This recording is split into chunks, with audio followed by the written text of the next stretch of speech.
अभ्यास करता की नाही? हो ना, आम्ही पाय उलटा देतो. अरे कुठं आहे? ते मुलं बसले का समोर? हा ज्ञात येऊ येतात. एक चार प्रकारचे असं अरे एक साथ नमस्ते. गणित आवडत नसतं रे, गणित शिकायचं असतं. आता म्हणजे तुम्ही शिकवणार आहे हा. शिकवा मग चला मला तू सांग तुला कशी आहे? एका वेळेत किती? एक 11 झाले की नाही? मग कसं नाही तेच होतं. बरं आता दुसरा प्रश्न. एकावर 2 म्हणजे किती? एकावर 2 12. अरे कसं रे उलट उत्तर देतोस? अरे एकावर 2 खाडा कोण नाही का? मीटिंगला गेली नमस्कार बालमित्र हो. तर मी आहे या गावचा सरपंच.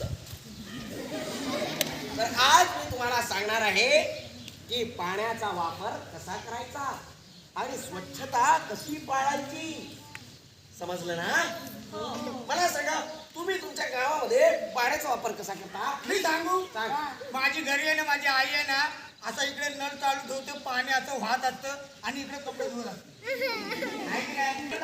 नळावर भांडी घातलं तर पाण्याचा नळ सोडून तिकडे नद्या वाहतात. अरे नाही माझं काय सांगते तुझं बघ ना तू तुझे हे कपडे तुझं धुवत बघ असते. ना. तुझा नवरा तिथं पण जातो ना. तुझं पण जातं ए, ना. थांबा, थांबा.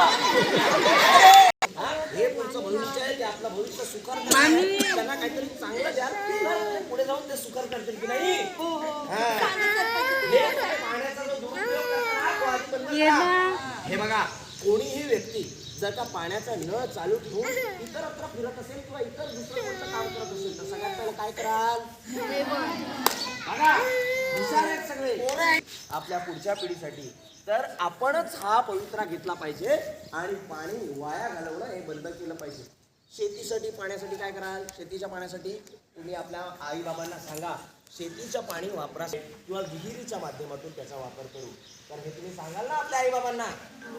तर अशा प्रकारे पाऊस चांगला पडेल, बरोबर आहे की नाही? झाड लावायची की नाही? झाड लावणं गरजेचं आहे. बरोबर, झाडं लावणं अत्यंत गरजेचं आहे. ते आपल्या वातावरणामध्ये ए, माझी बॅटिंग आहे. मला ना भूक लागली. मी नंतर हात पाय धुवू. हे या खटाराच्या हाताने जेवणार आहे. कसं जेवता? मग कसं जेवायचं? हात धुवायचे, आंघोळ करायची, नंतर जेवण करायचं. बरोबर.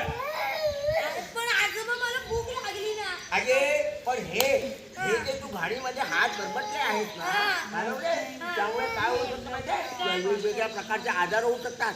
कावीळ होऊ शकते, हवी टायफॉइड होऊ शकतो. आजोबा माझ्या नोकात आहे ना घाण अडकलीये. ती कशी काढू? ती कशी काढू? हा, बोला. नखापायची असतात. म्हणजे मग नखामध्ये घाण अडकत नाही. आता बघ, ही घाण अडकली आहे ना, जी जेवणाद्वारे तुझ्या पोटात जाईल. आणि मग पोटाचे आजार होतील. चालेल का तुला? नको नको नको. नखं नियमितपणे कापायची. हा मम्मी मी हात पाय धुवून येते. तू नक्क काप आणि मग मला जेवायला दे. हा मी आले. कुठे गेलेला? मी परसाकडे गेलेलो. परसाकडे गेला. परसाकडे तो नावाला राहत होतं काय? अहो, काय मान वर बसू नये. उघड्यावर काय होतं म्हणजे? काय? अरे माशा बसतात त्याच्यावरती. आपण जातो की ना उघड्यावर बसलो की त्यावरती माशा बसतात. मग त्या येऊन आपल्या जेवणावर बसतात. मग आपल्याला पुन्हा कॉलेरा, कावीळ, टायफॉइड, करोना